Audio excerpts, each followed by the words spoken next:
In a related development, the National Agency for Food and Drug Administration and Control has made a significant breakthrough in its fight against counterfeit drugs, uncovering a fake drug production facility in Delta State.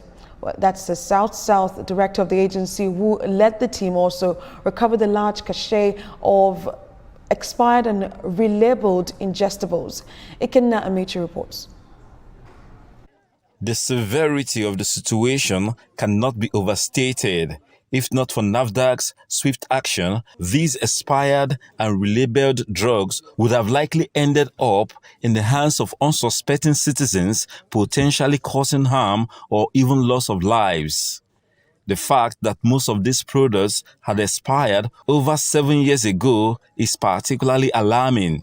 Among the seized items were egomorine, chloroquine, unidentified tablets, and banned substances such as gentamicin.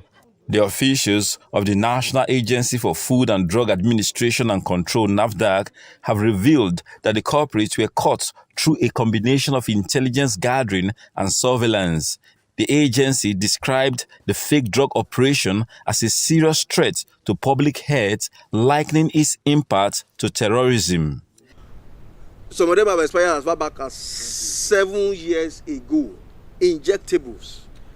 And somebody will use a chemical, clean off the bottles, and then relabel in any name he wants, put it on it, and sell to the public.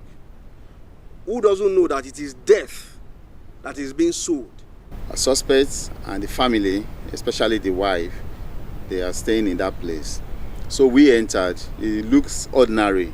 Everywhere you just see children playing around. And actual fact, she was making her hair with one of her friends there. Okay, no, nothing is happening here. One by one, under the chair, in wrapper, we have all of them here. Injectables. A medical doctor at the Federal Medical Center, Asaba, says more needed to be done to curb the menace of fake drugs, which has far-reaching impact on the society. These drugs will lead to treatment failure if you are not giving the patient the right drugs, or you are giving the patient an expired drug or drug whose active ingredients in this have been tampered. The patient will have treatment failure. The sourcing of these drugs, if there will be a way where our health insurance scheme can have all these drugs so that patients who are on local insurance don't need to go out on their own to buy drugs. The health insurance scheme will cover both the medication and the treatment.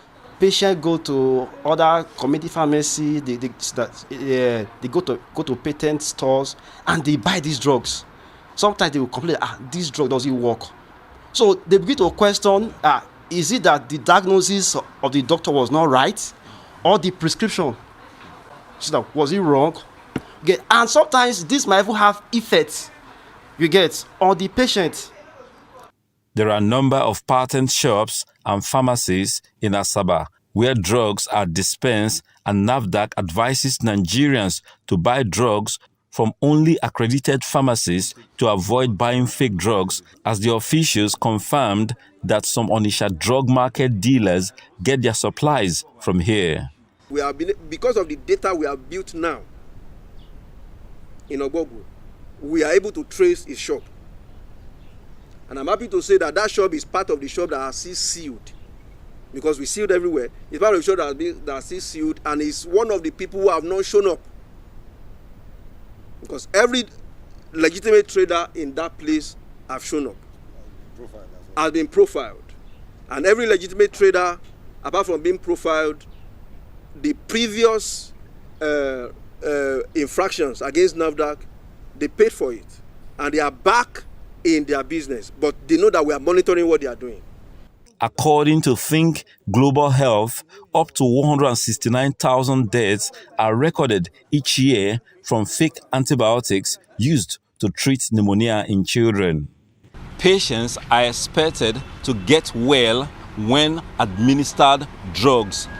But when these drugs are compromised, especially by these fake drug producers, then they will get worse or even die. That is why it is necessary for the people to be vigilant and for authorities to continue to go after these people. Ikenna Amechi, TVC News, Asaba.